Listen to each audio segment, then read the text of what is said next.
Hey everybody, welcome to the UMA Alumni Association's webinar, Make Your Mark, Path to Career Development. My name is Alexis and I'll be your host during the webinar today. I'm happy to introduce our two speakers today, Heather Fleetwood. Hello, welcome everyone. And Katrina Parker-Evelyn. Hi everybody. Heather and Katrina are both members of the talent management team at UMA. They help develop UMA employees every day, and now they're excited to bring some of their development techniques and growth strategies to UMA graduates in this webinar session. We do have a few housekeeping rules to go over for the webinar, but before we begin those, I'd like to share a little bit about our two speakers. So Katrina is the talent manager at UMA. She's passionate about helping others realize and achieve their fullest potential. Katrina has a background in human resources and support center operations, with a specialty in training, employee support, and leadership development. Your other speaker, Heather, is the Director of Talent Management at UMA. She's been in the talent and training field for 15 years. She's driven to help others learn and has a passion to help them achieve their goals in growth and development. Her focus and expertise is in employee training and talent strategies to help organizations exceed their expectations.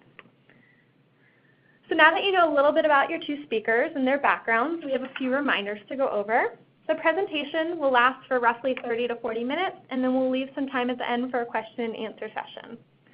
Feel free to send your questions as you think of them, and we'll collect them to discuss after they've finished presenting. If you experience any audio issues during the webinar, we recommend exiting out of your current browser and opening the webinar in a different browser. For example, close out of Chrome and open Internet Explorer. We also recommend closing out of other pages and applications on your computer to help the platform run as smooth as possible. We did want to let you guys know that you're muted to prevent noise interference during the webinar, so if you have any questions, you can send it in the questions box since we are unable to hear you. Last housekeeping item, the webinar is being recorded and will be sent to participants to view shortly after the webinar concludes. It will also be posted on our alumni platform, connectuma.com. So Heather and Katrina, the stage is yours.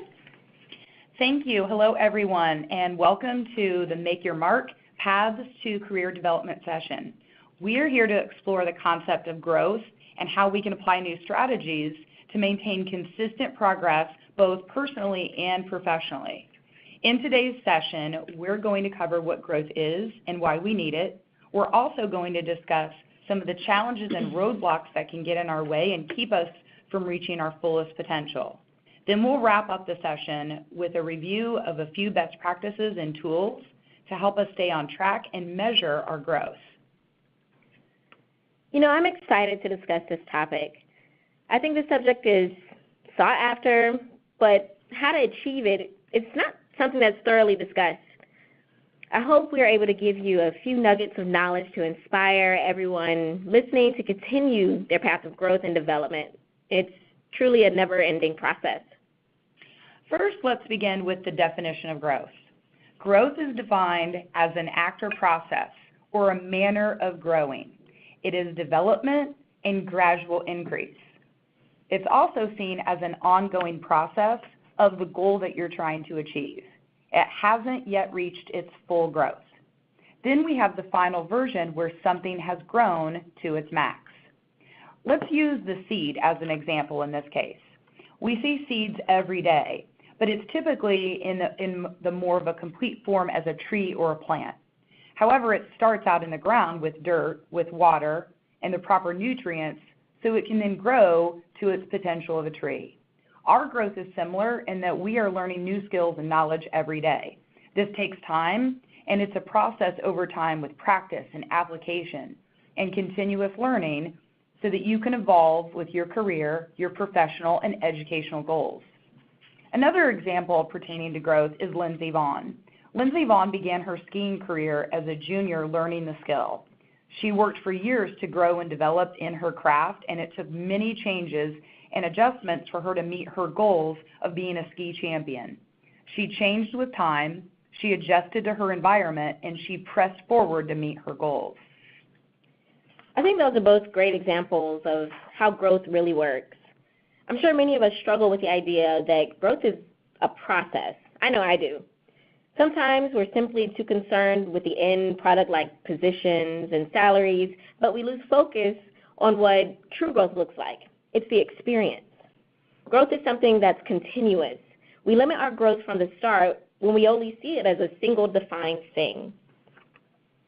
Now that we've defined what growth is, let's move on to why it's important. So Heather, what's the big deal about growth? Why are we even talking about it? That's a great question, Katrina. Thanks for asking. So growth is the key to progress. Growth helps us in these ways: to move into new experiences that challenge and stretch you to new heights, to avoid being complacent or stagnant, out of the box being creative and innovative as well. Also to accomplish goals, whatever those may be for you as an individual mission. Advancing in your life, both professionally and internally, outside of work and school. And lastly, learning and gaining knowledge to advance forward on your own unique journey. Yes, growth is absolutely necessary. In my experience, stagnancy is a definite sign of lack of growth for me. Every time I begin to feel like I'm stationary or I become restless in my growth, I examine my goals and where I am in my progression towards them. So now that we know what growth is and why it's important, we have to begin to make it personal.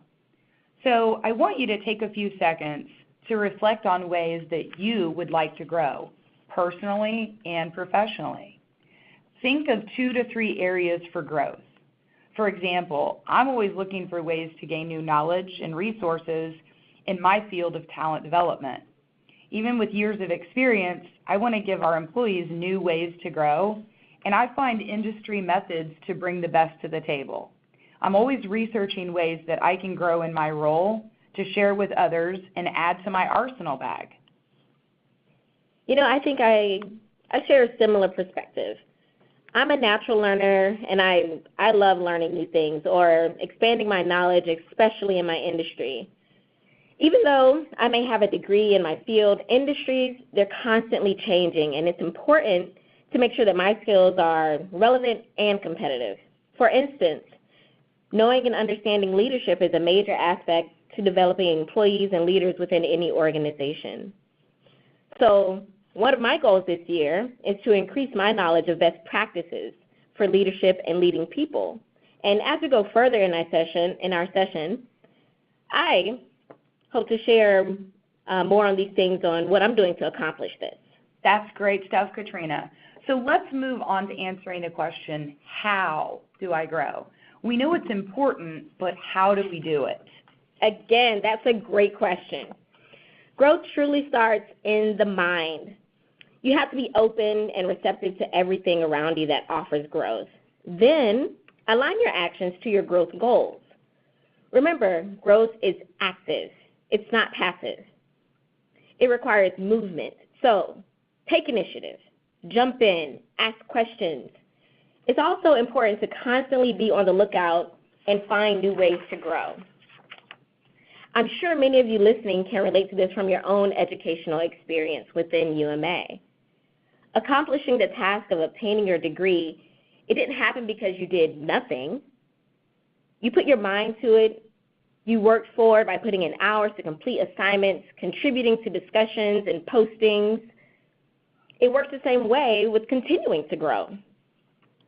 Conversely, we all may know people, perhaps even our peers, who say that they want to grow but do nothing about it. They want a new position. They haven't applied anywhere. They want to go back to school. They haven't started the process. We all have to be willing to put actions behind our thoughts and our words if we want to continue to grow. In addition, I think we all have to change the way that we look at growth. Many of us see growth in one direction, up. However, that's an incomplete picture of growth in my opinion.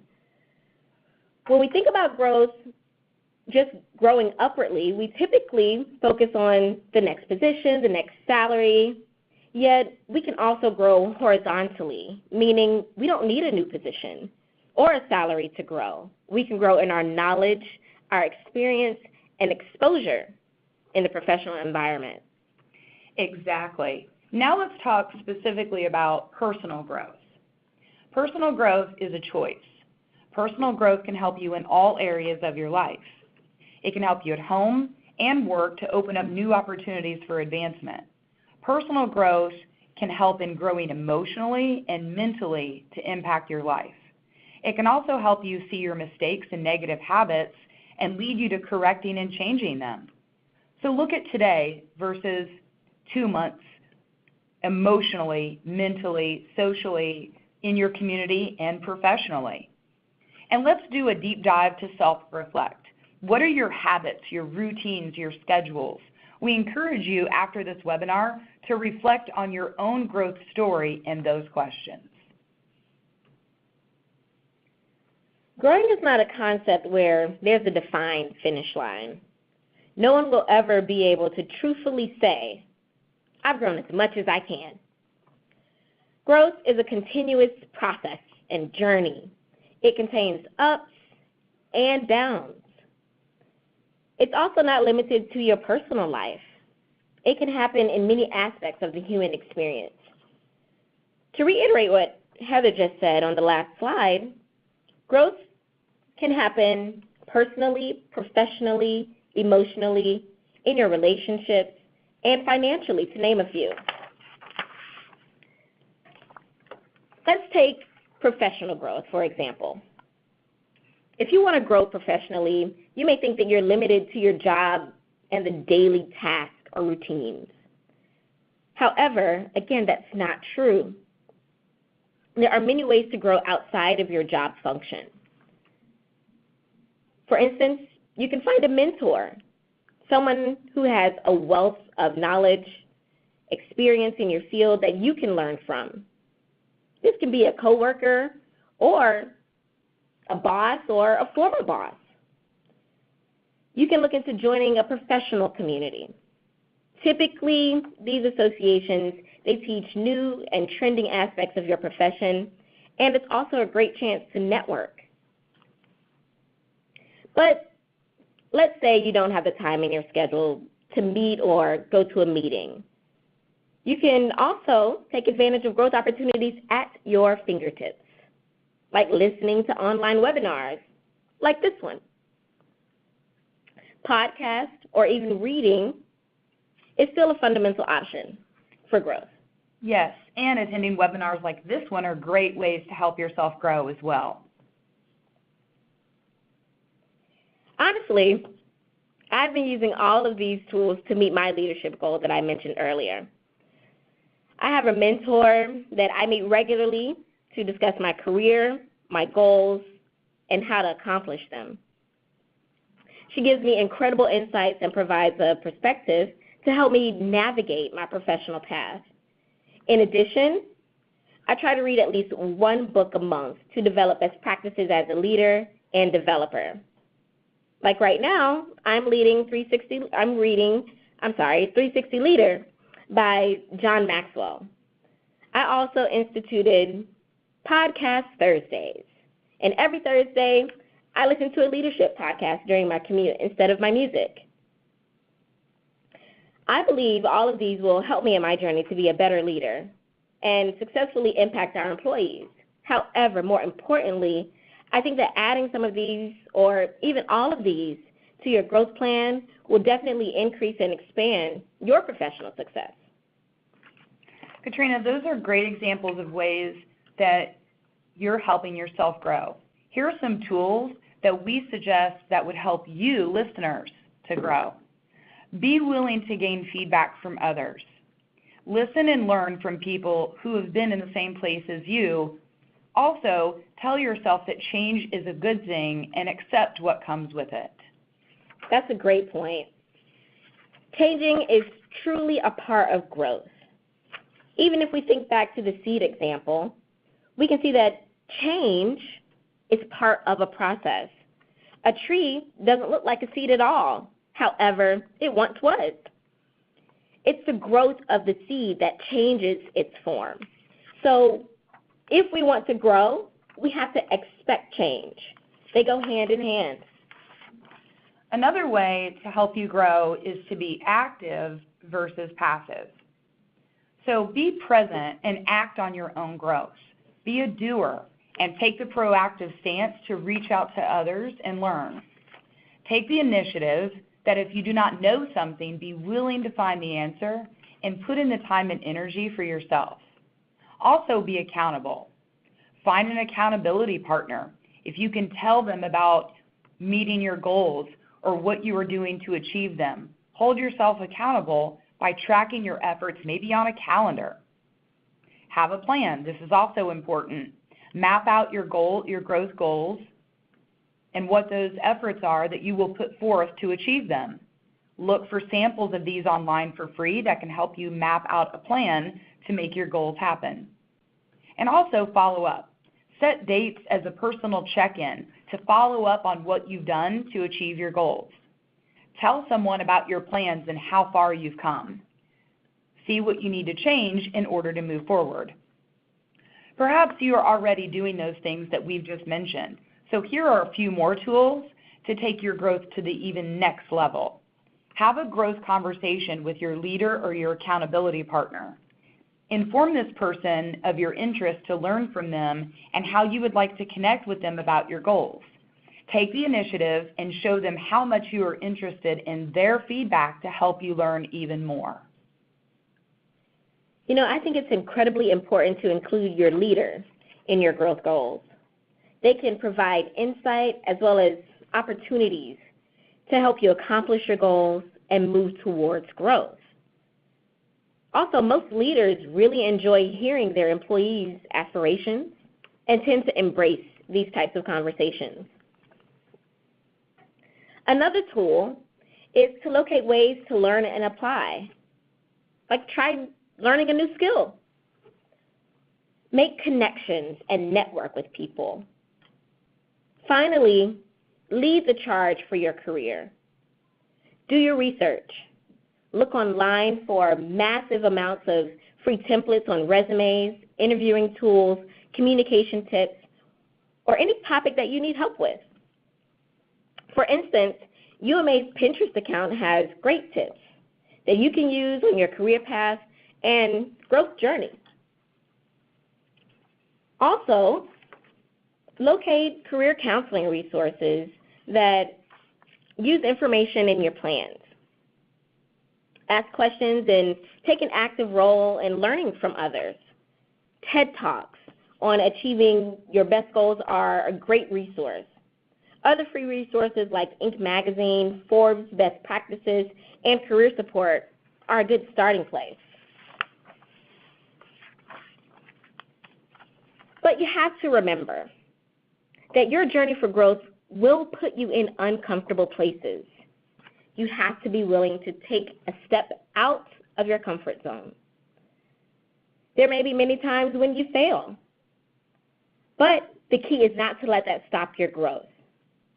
And it's okay to allow others to help you on your growth journey. So now let's talk about the end goals. What do you get when you grow? There are many benefits of growth in anything that you set out to do.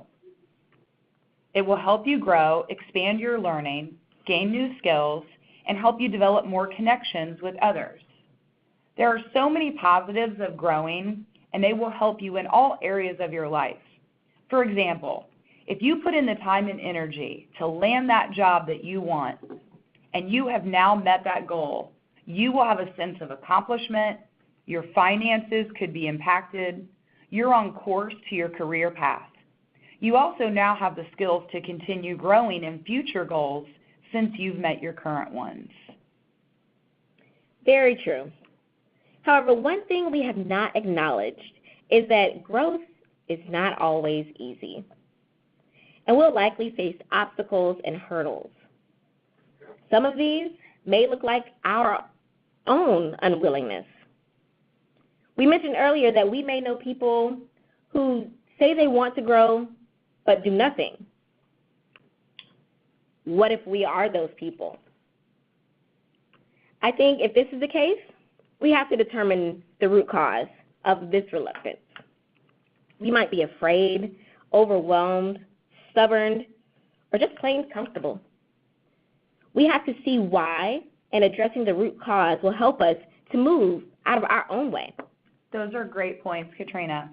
Our growth also may take time and not happen overnight. We may have limited resources, and then there's that thing called life. We have constant distractions and influences that can hurt our progression. Some other obstacles might be, how about unwillingness? When we talk about growing, you may be set in your ways and have internal resistance. If you are unwilling to grow or develop, then you're stuck in how you can grow. Also, what about speed of progress? This is an obstacle because if you have a certain goal that you want to attain in a certain time frame, but you're unwilling to do what comes with the goal that you've set for yourself, then your timing could impact your goal.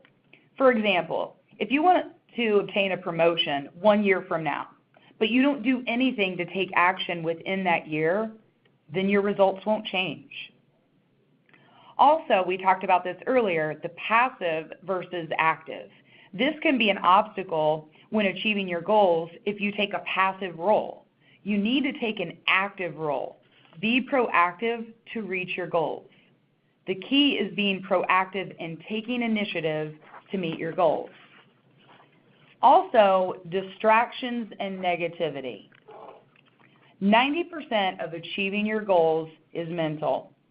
You have to have the internal resistance to distractions and avoid negativity so that you can remain positive to achieve your goals.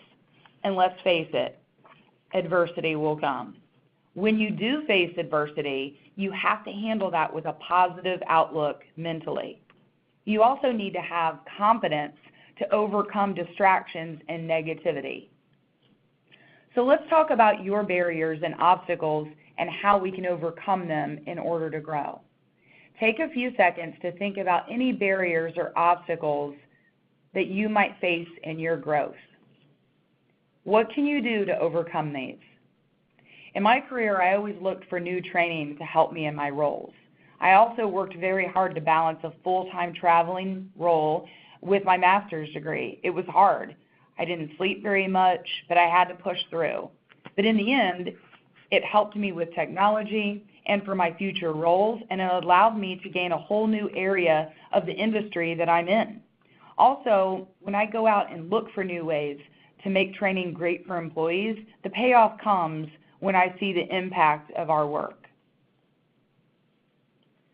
You know, I've also encountered some obstacles and limitations in accomplishing my current goal of growing in leadership knowledge. For me, time is a huge constraint. I've considered investing in a leadership certification. However, now may not be the right time. It may be too much.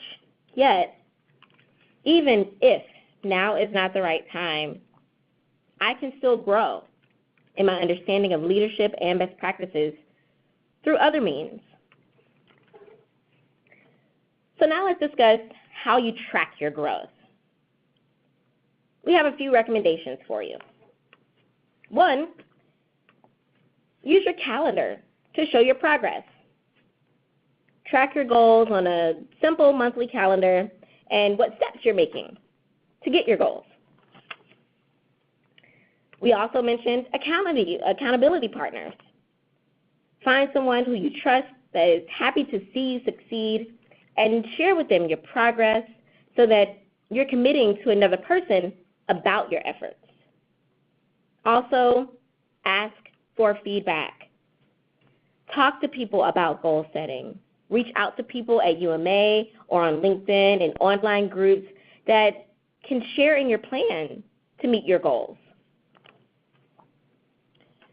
I actually want to share a quick quote with you guys listening that I think really highlights the growth journey and what it takes to achieve it. This quote is by Sandra Kring, and it is, "The tiny seed knew that in order to grow, it needed to be dropped in dirt, covered with darkness, and struggle to reach the light." Wow. Just like the seed, we undergo a similar process.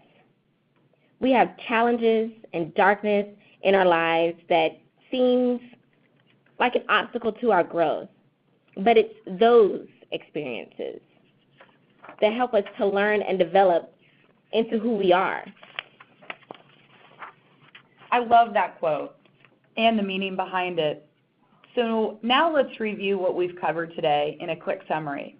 We've covered what growth is, the benefits of growth, and why we need it. We've learned a few best practices and tools to help us stay on track and measure our growth.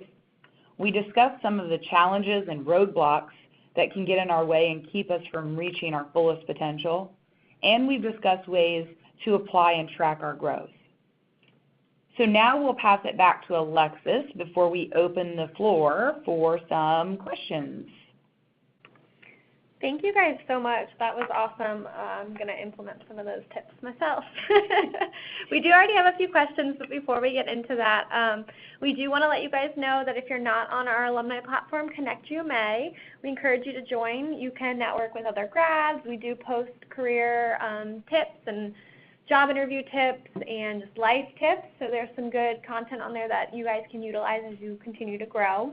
You can connect your Facebook or LinkedIn account. It's easy to join, and you can also download the mobile app. All right, so let's go into the Q&A. If you guys do have questions after this webinar, you can feel free to reach out. You can contact alumni at ultimatemedical.edu, and someone will help get your questions answered. You can also call your career services advisor at 866-473-9391. All right, so we've got our first question here. Katrina, how did you find your mentor? Great question. Thanks. So my mentor, I actually took my own advice. My mentor is a former boss of mine, and I just working under her, I was able to learn a lot, and so I wanted to extend that relationship, and so I asked, and she accepted, and it's been a great partnership afterwards. There you go. It's wonderful. Mentors are a great resource, so if you can get your hands on one, definitely encourage it. Another question here. Where do I begin? So what are some steps that I can use to help me grow? So I think the first step is to have a plan. I think it's really important to take time to reflect on what are your goals, right? What is it that you want to grow on? So having that plan is step number one. I think number two for me is you have to put muscle behind the plan, because the plan is just a piece of paper or a sticky note or on the whiteboard or on the computer unless you put something behind it. So you have to put effort and muscle to act on the plan. And then I think the last thing is to track your progress. So to look at that plan and say, what have I done? Where am I at? So I started here, but where am I at now? So to track that progress. I think those are 3 steps that are helpful. Thanks for those steps, Heather. Another question here. How can I find the confidence when I'm feeling defeated and I don't have time in my schedule to grow myself? I'll take that one. So in my opinion, I would say you have to be patient. You have to be patient with yourself. It's okay to take time off. It's okay to take a pause in your growth journey and really recenter yourself and recenter or even decrease your expectations. As I stated, I want to go for a leadership certification, but I have to relax that expectation. Right now it might not be a good time, so I have to give myself that patience to be able to change and to shift. And I think that in that time you can find your confidence again, because sometimes we put pressure on ourselves that may not necessarily be needed. I'd like to add to that too, to what Katrina said. Also with confidence, I think, we can oftentimes be our own worst critic. I think we just as people, we can beat ourselves up over things. And I think it's important to just know that you are worth it and you can do it. And no matter whatever that mountain is that is so big that you're looking at, if you keep pushing and you keep trying and you believe in yourself, that you can climb that mountain. Great advice. Love that answer. Another question back to confidence that we received. So do you have any tips on how to help your coworkers with developing confidence, so to avoid negativity and help them grow? Or as a manager, what do you do? So I think communication is important. So if someone is struggling, let's say you see a peer, a coworker who maybe is changed, right? Maybe they're more quiet, maybe they're struggling in whatever capacity. I think to help them with confidence, it's about talking to them, right? Hey, can I help you? Can we go for coffee? Is there anything that I can do to support you? I think communication and support are really important with that. As a leader, I think also it comes back to communication and just helping others. I know Katrina is a big fan of servant leadership. I am as well. She talks about that a lot. She's very passionate about it. And I think it is about putting other people first. So helping others with their confidence when they're hurting. Agreed. It's very funny that you say that because I was just thinking about when you were responding to the question, I was thinking, what would I do in that situation? And if I had a coworker that was struggling in their confidence and their abilities, what I would do is I would search for what they do well and tell them, hey, I know that this might be an area, but you're doing this really, really well. So you are improving, you are making a difference, and then what can I do, again, to help you grow in the other areas? I think that recognition and acknowledgement of when people are doing a really good job, it goes a long way, especially from a peer. So find those things that they're doing great at and compliment them, encourage them, because sometimes we are, like Heather said, our worst enemy, and we need that encouragement. So look for those opportunities and see if you start to see a shift in their mindset. Great. Another question here. Do you guys have any resources, paper resources that you use to map out what growth goals are, or any that you could recommend? Like a worksheet almost. When you're doing your own goals, do you write it down? Is there a template you go off of? Where did you find that template? I think that's the question here. I know there are a lot of resources online. I typically just Google, you can Google something like SMART goals or goal setting, and you can find tons of resources there.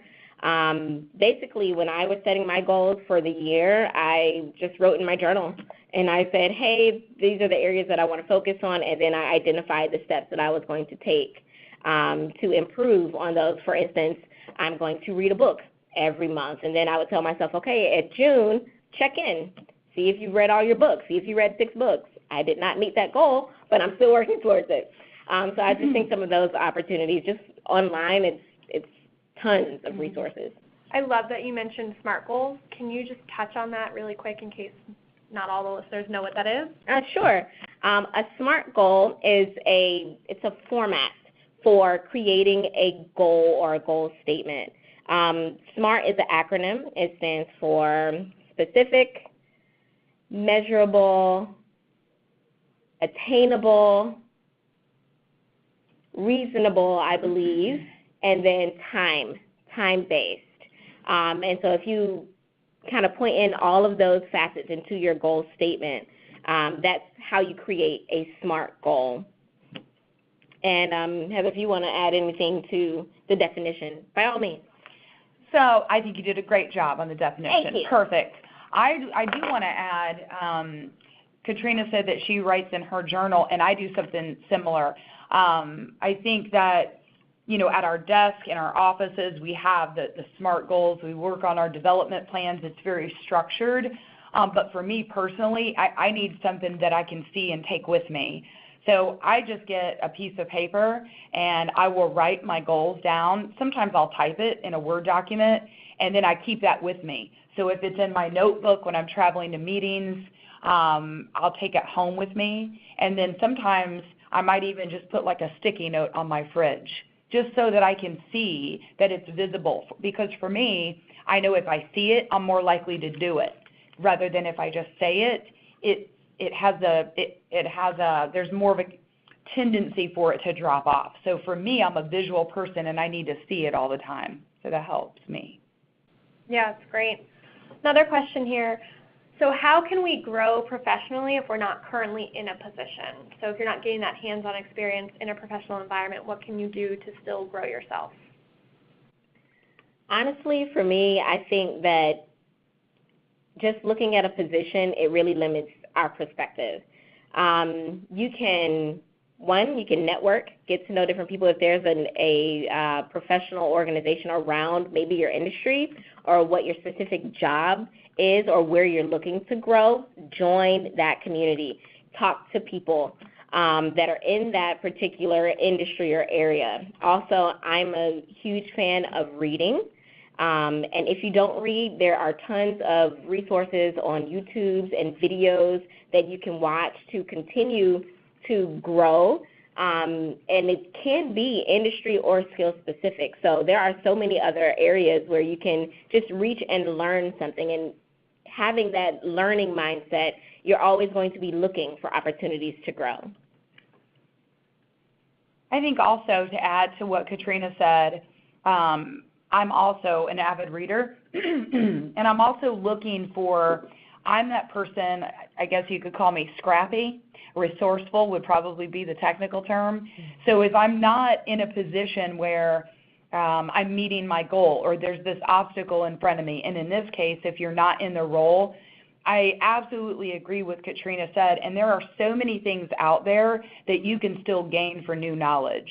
There's all kinds of free courses, free certificates like Coursera. You can just research different free resources so that you're putting more and more in your arsenal bag so that when you do get that role, you're really even more prepared. Wonderful. Another question here. Do you have any podcasts that you recommend listening to? I do. I listen to a leadership podcast. It's the guy's name. His name is Craig Groeschel, and it's a leadership podcast. That's actually what I listen to every Thursday. And he just talks about different management practices and how to build a team and how to inspire others and how to receive feedback. There's so many topics out there. That's one of my personal favorites. So for me, I'm always looking at the industry that I'm in, so talent development. So I like to look at the big players. Not that the non-big players aren't important, but I know Katrina mentioned John C. Maxwell, author. I'm a big fan. Daniel Goldman is one of the pioneers of emotional intelligence. I'm always digging into his stuff to see what's out there. Just the big players that have made big movements in the world of talent development, because that's my world and that's what I'm in. Well, there are so many podcasts out there, too. I mean, whether you're trying to grow in your career or in your personal life or your confidence, you can really just search that and you'll find a relevant podcast. Very true. All right, another question. What are some best qualities that you look for or have found in a mentor?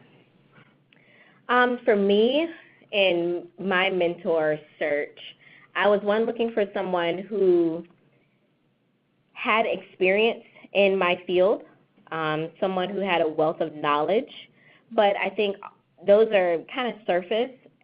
I think you also have to look for people who you admire. Maybe they do something a different way and you want to be more like that and you want to start to model that, or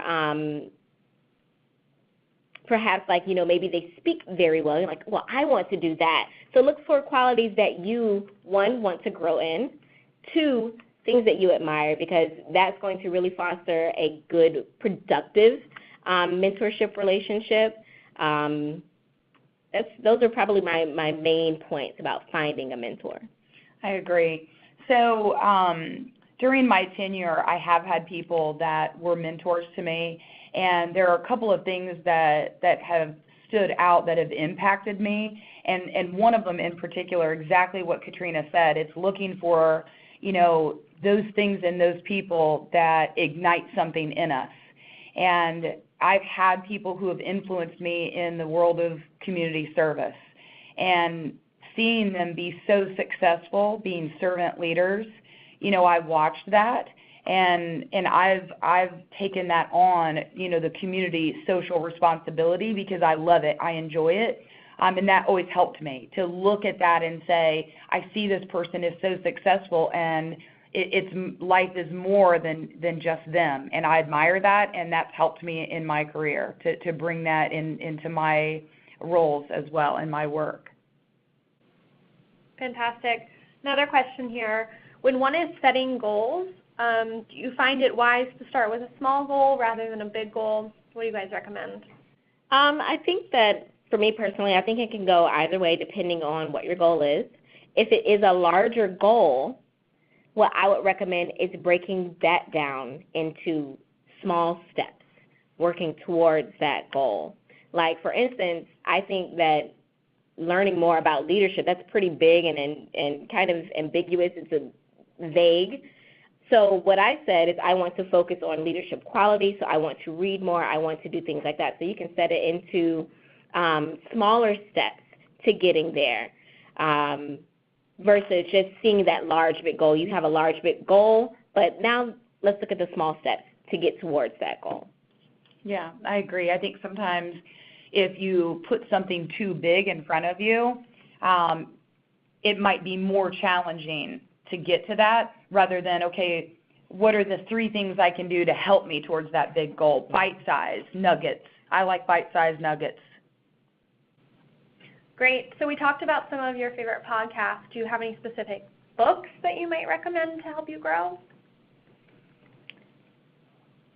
For me, and I'm not saying this just because I'm reading it right now, but the 360 Leader, that has really been something, a book that I really enjoyed reading about, and just learning about ways to influence people that maybe are my peers, also my leaders, and it just really kind of helped me change my perspective on how to lead and what leadership truly is, because leadership is not necessarily defined as a position. It's your influence and who you are and using that to make an impact. So that's one book that I would recommend to everyone. So a book that I recently read was called The Outliers by Malcolm Gladwell. I really liked this book because it talked about just being unique and being you, and talked about it's not about being perfect, moving forward, hitting your goals at everything that you set out to do. It's about the hits and the bumps and the challenges and how you can overcome that. So I really like that book. I'm a big fan of Stephen Covey. The 8th Habit is one of the newer books from the Covey series, and it focuses on servant leadership. So I really like the Covey series. And then we've used some books here in our roles and with our leadership management training. Emotional Intelligence 2.0 is a great book. I think emotional intelligence is for anybody in any role. Even if you're not in a role, we all use emotional intelligence. So yeah, say those. And I just wanted to add one thing while we're talking about books. You can also, books don't necessarily mean the paper copies. You can get audiobooks. And I think that that's one way that I have been able to really digest more literature. So I've been listening to audiobooks. I have a pretty long commute. I'm not going to even delve into that, but I have a pretty long commute. So I try to use my commute wisely and productively. On some occasions, sometimes I do still listen to my music. I need that. But I would say looking into audiobooks is a great way to also get more information that's not necessarily just in a paper form. Yes, that's great. Commutes can really be a good time to grow yourself. Especially if you live in Tampa. Yes. All right, we've got another question here. Do you have any words of encouragement for stepping out of your comfort zone?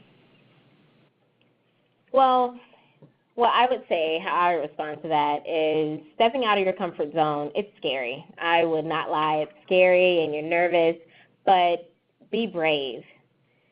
If you do nothing, nothing will happen. So be brave. Take that chance. You are worth the risk.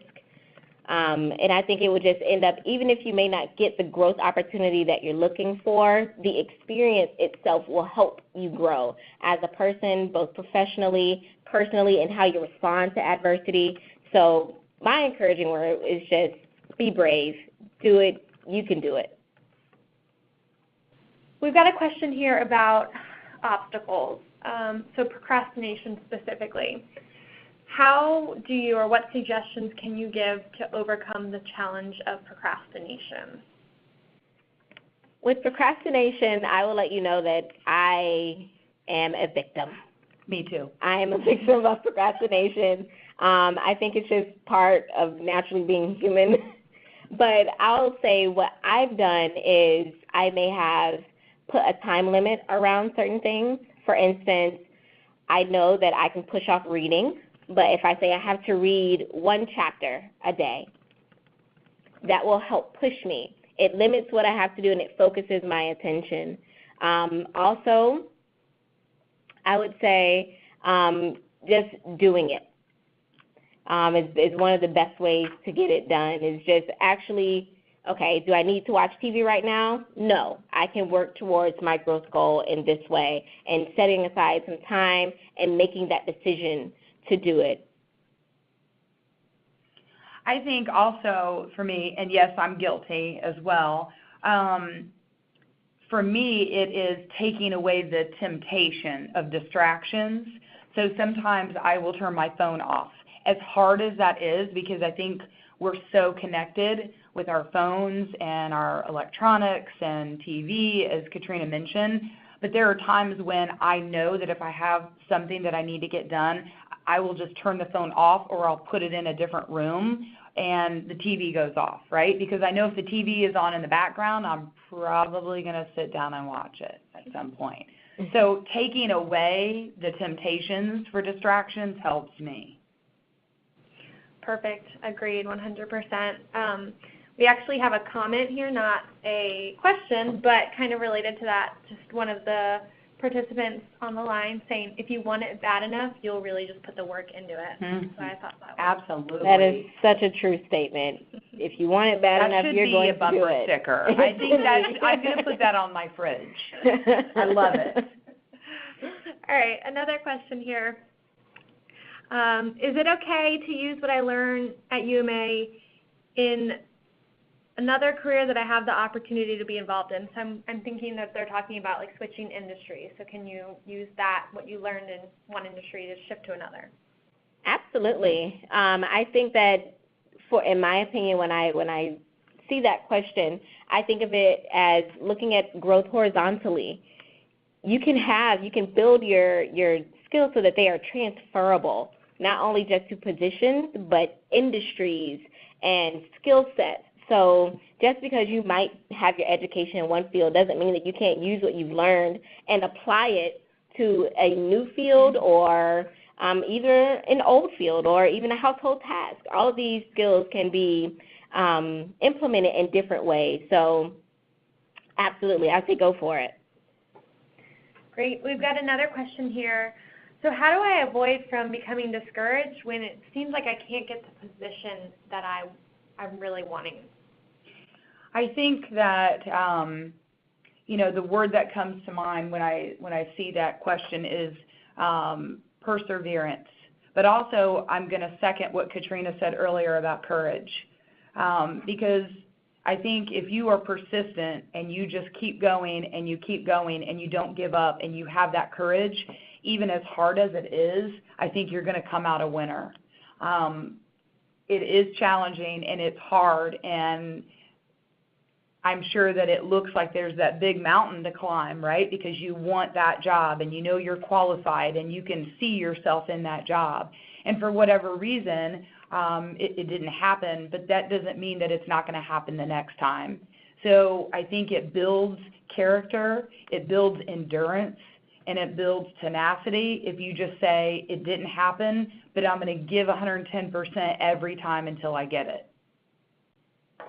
Agreed. I think those are great points, but I just want to add a little bit to that.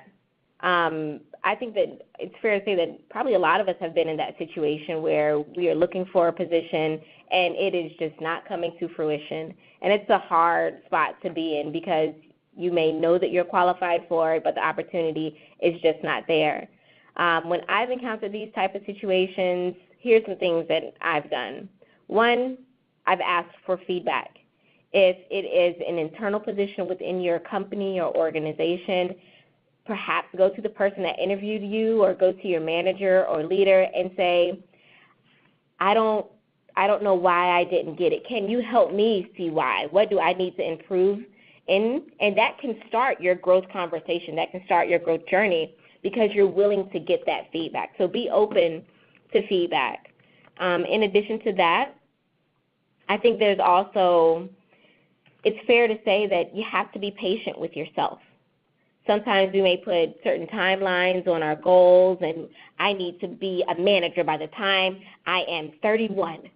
And if that doesn't happen, now we feel like we failed. So we have to give ourselves some leeway to kind of adapt to where life is going and what obstacles we may face. So be patient and also look for ways to grow outside of that position.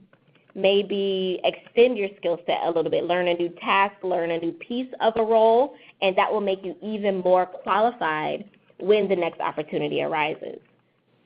Great. We have a really good question here that I really like. So this participant finished school and was thinking that they'd have more time to focus on growing themselves professionally, personally, and then they wound up actually getting hit with a lot of overtime, so their employer was giving them more work. So when life happens and it seems like everything is hitting you at the same time, how do you find a balance with work and bettering yourself? When it's yourself, your family, what's that balance like? Work-life balance. I think that is just, it is a constant challenge for any working professional. It is something that has to be tweaked consistently because demands are going to change. But I think it also goes to what one of the graduates says, if you want it bad enough, you're going to do whatever it takes to get it. And so if that means maybe cutting out some time, maybe even during your workday. Think about what you do for lunch. Do you just go and you eat or you talk with a friend? How about using that and maybe listening to a podcast or a webinar or reading or doing something like that? I think you can get very creative with finding ways to develop yourself during a busy schedule. And if it's overtime, then you have to ask, I think it's fair to say you might want to ask yourself the question, which is worth it? Do I want to invest in myself and my growth, or do I want the fiscal investment, the financial piece? And so sometimes one may outweigh the other depending on life demands. So I think it's a fair assessment to make on whether or not you have to, or is it an option that you can choose not to? Great. We've got another question here. Do you have any recommendations for how to make positive self-talk a part of your daily life, so overcoming that obstacle of negativity?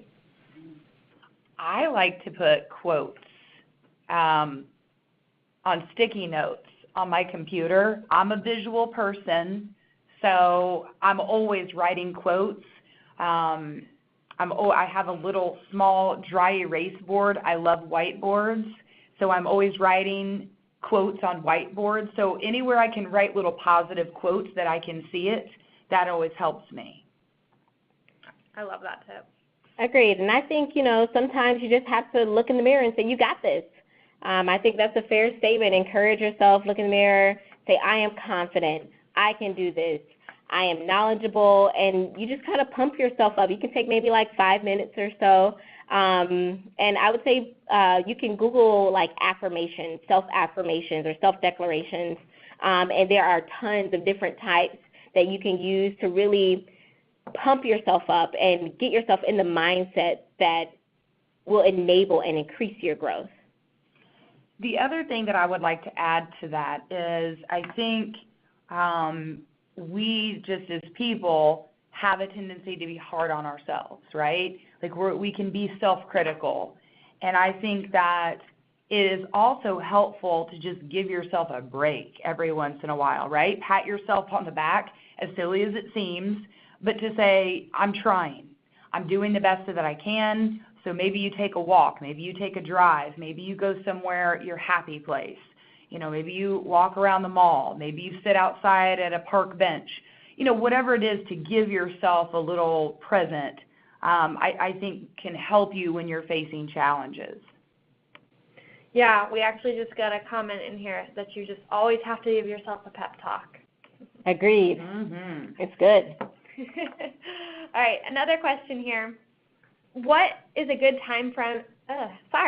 What's a good time frame to spend with your mentor? I'll take that one, or at least I'll start it. So I would say, one, it depends on you and your mentor. Some mentors, they have very tight schedules, so you always want to kind of work and be flexible with their schedule. And sometimes the relationship itself will evolve, and it may lengthen the time, or you may just get very efficient. But for me, I spend about 2 hours with my mentor. It's typically we have our conversations over dinner or something like that, so we're also eating, which is also awesome. Mm-hmm. So you can do something like that, or if you don't want to have dinner or anything like that, it's just a very formal relationship. I would probably say minimum an hour or a very focused 30 minutes. But just a little tidbit that I would say is when you're meeting with your mentor, you do not want to waste their time or your time. So go there with a plan. Think about what you want to talk about. Think about the conversation that you want to have with them, and just come prepared so that you can get the best, the most optimum use of your time. And Katrina, do you have any tips on how to ask somebody to be a mentor? I've asked 2 people to be my mentor in my life, and basically both of them were people that I worked with, and I would honestly acknowledge what I liked about them.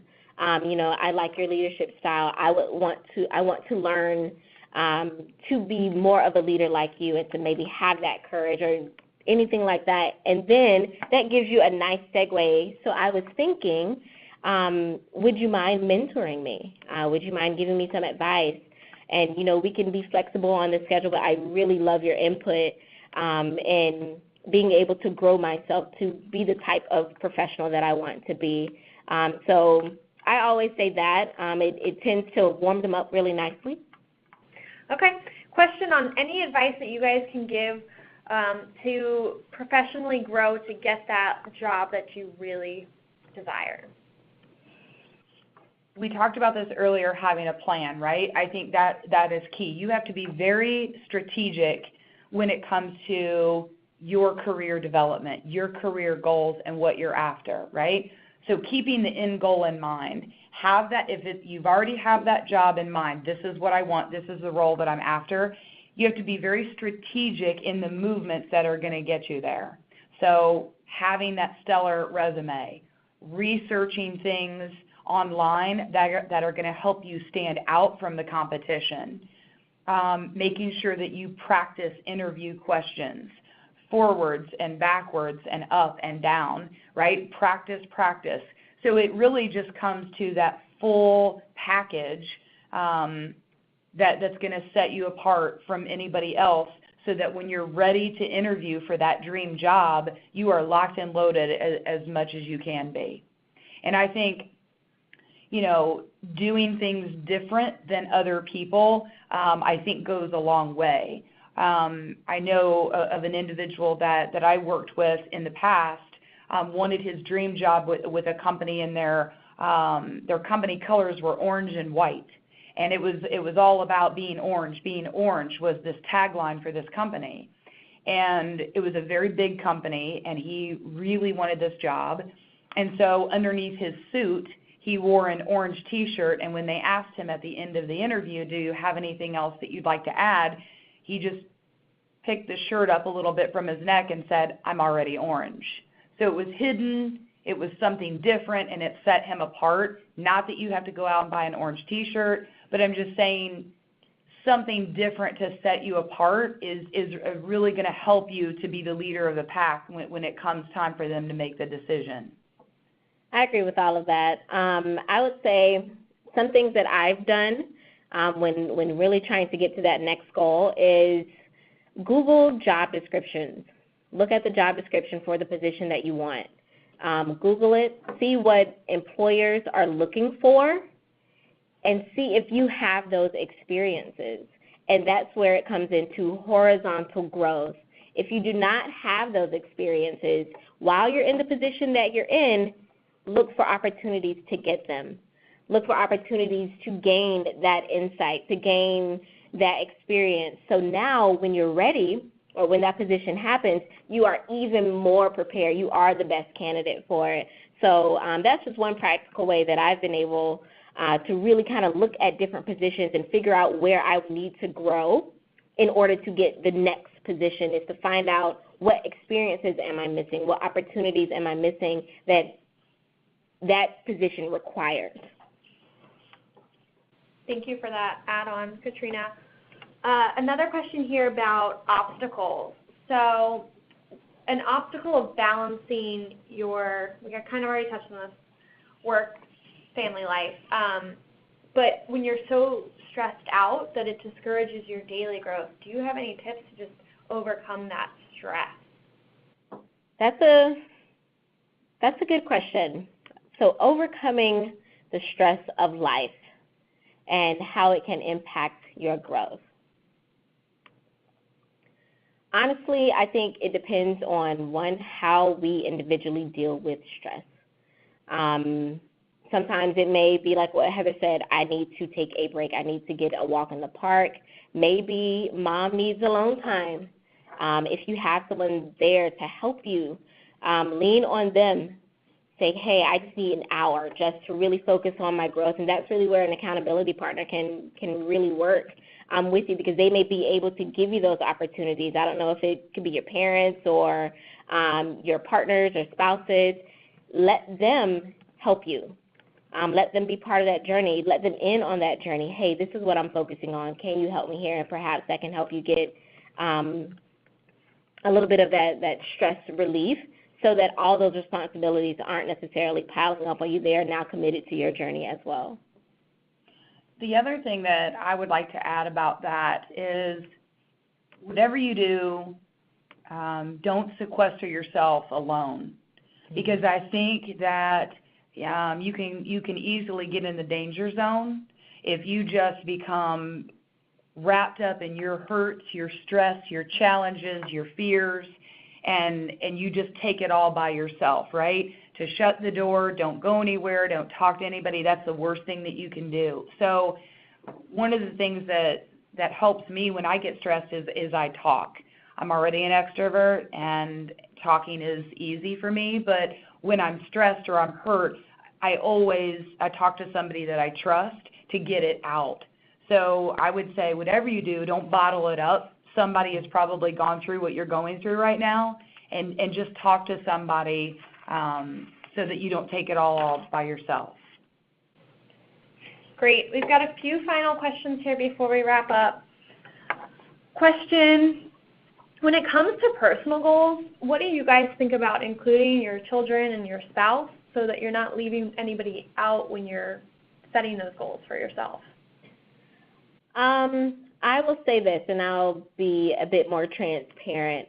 I am still under the umbrella of a newlywed, and part of my personal goals was to incorporate learning how to be a better wife, learning how to manage that relationship with my career and those type of goals. So I think it's absolutely part of the process. You are a multidimensional person. You're not just your position. You're not just a job. You are a mom. You might be a wife. You might be a girlfriend. You might be a sister. You have all these different roles, and it's absolutely okay to include all those facets and where you want to grow. And I think that will also help you focus on where you want to grow. Like maybe you have mommying down. You have the motherhood thing down. But maybe I want to work on being a better daughter, what can I do for my mother? How can I grow in that regard? So I think absolutely, please include them in your personal goals. Another question here. This is a good one. What's the difference between mentoring and coaching? Is there a difference even? There is a difference. So that is an excellent question. So whenever you are in a mentorship or a coaching relationship, mentorship is really where the person who is the mentor is guiding you. They are giving you their insights that they've experienced and kind of advised you, okay? Coaching is more so when someone is there and they are facilitating a conversation or facilitating a situation where you are the guide. They may ask you questions. So how do you think you can improve? So what are some things you want to attain? How can you get there? And so those are different questions versus here's what I've done in my experience that's helped me. That's more of a mentorship. Now, also in your mentorship, there may be coaching pieces. So these can absolutely overlap.